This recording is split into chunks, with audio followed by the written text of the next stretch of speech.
For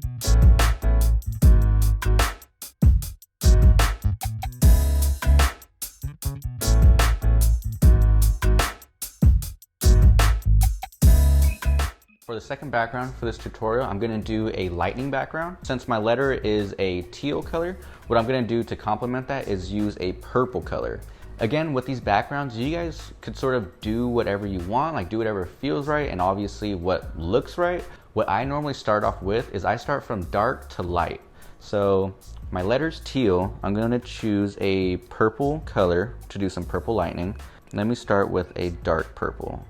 So this looks pretty good. Similar to the cracked background effect, with this lightning effect, you could just do it in a few key areas and it makes it look like the whole letter has lightning around it. A lot of times, you know, if you're low on paint, I highly recommend doing lightning. Like, you know, if you could do it everywhere, that's great. But if you could just do it in a few key spots, also makes life easier. I'll start with a dark tone and then I'll actually just sort of like spray like a lot of overspray, sort of like this,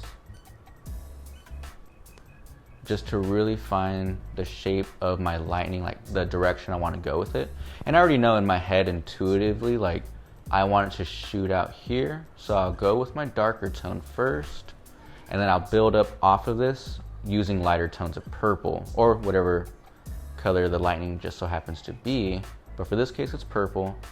And what's really nice about lightning and like sort of like the cracked effect as well is that it's very forgiving. Things in nature are very organic. You know, it's not like a countertop where there has to be right angles. In nature, you know, everything's organic and flows and grows in different directions and ways. So lightning being a part of nature, it could really just flow. You could have a lot of overspray going different directions, and that actually makes it look even cooler. So it's really forgiving. Now I'll go on to a lighter tone of purple. I think I'll go with Phantom. All right, so now we're gonna go with our second lighter tone. I stick to doing 3 tones for this. It's not too much, but it's not too little. It's almost like the perfect number. 3 tones of my color, a dark, medium, and light, and then I'll hit it with a white at the end for the actual lightning bolt. You wanna keep this darker edge outside of your lighter tone. So since I'm doing this lighter tone right now, I want to keep that darker tone beneath it, the first one I did. I actually want to keep it on the outside. And now that I have my second tone up there, I'm going to move on to an even lighter tone. This Mex Magic might do good. We're going to put a nice light tone around here. And remember that the purpose of these tones is that you're getting to the core of your lightning bolt. So these colors, you know, as lightning hits, you know, it's a huge flash of color, so you're gonna have all these tones. The lighter tones are leading more towards the actual lightning bolt. So this third lightest tone, I'm actually gonna keep it very minimal, pretty thin, and we could even have like extra doodads here and there.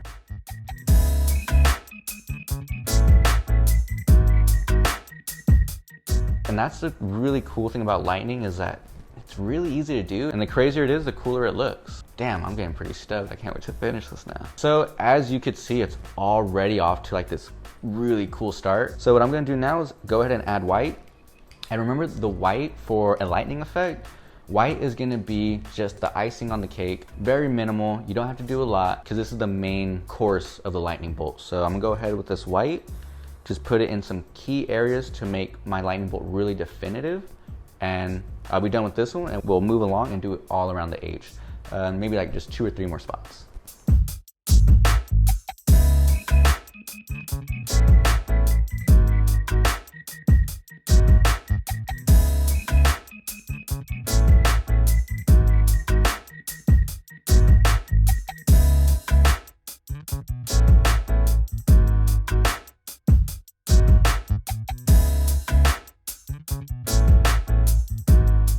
The buildup with this lightning bolt, we got our darkest tone, then we have our mid tone, then we have our lightest tone, and now in between the lightest tone is where you want to add the white, in the middle of everything. They offset each other, some of them are stacked directly on top of each other, like centered. So that's one key thing I do to make my lightning bolts look better. What I'm gonna do now is just go ahead, do it like 3 more around the H, and then we'll call this tutorial wrapped.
I went overboard with the white, so it's actually really cool. I'm gonna show you guys how you could fix this. So what I'm gonna do is go back to my Softwood's Violence.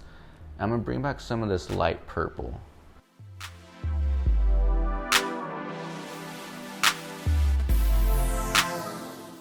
This is a lot better. With this background effect, you can really just do it in a few key areas and it makes it like the whole letter has a background. So what I'm gonna do now is go right here and add more lightning to this corner.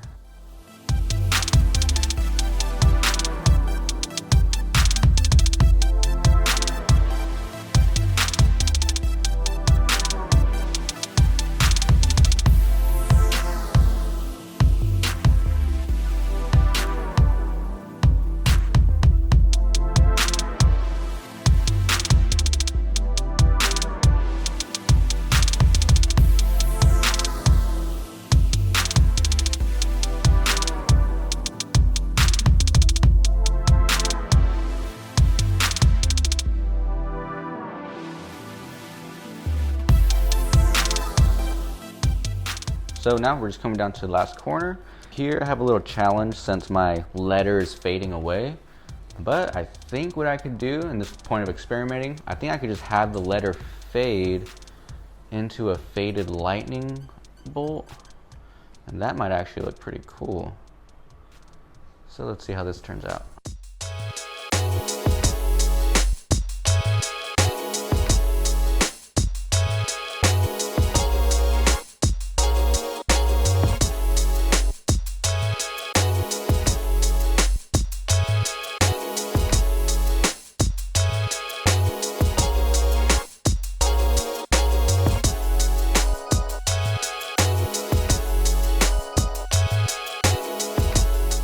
And remember that lightning is always jagged. There's never, there's never like a curved lightning bolt. It's always gonna be sort of jagged. So when you're making your lightning bolts, what you wanna do is just stick to making straight lines. Like with your shoulder and with your hand, just make straight lines. And that's how you're gonna make realistic looking lightning.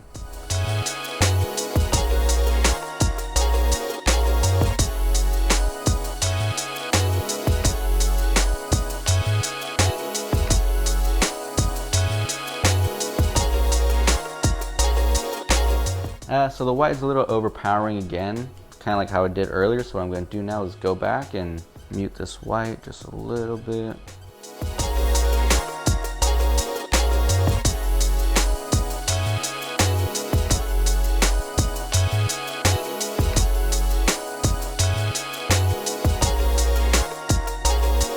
We have our lightning around our letter. Great, it looks like a background.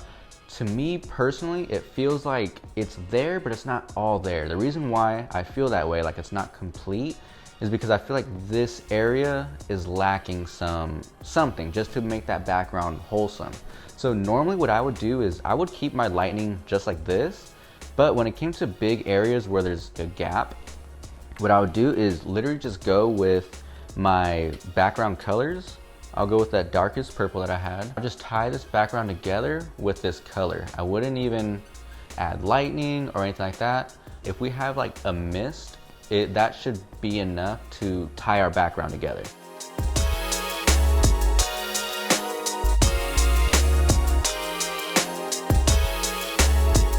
What I would do now, since I laid down my darkest tone, go with my next tone, which is the Phantom. Just lay that in certain areas, covering more of that gray background, because we want to make our piece look complete.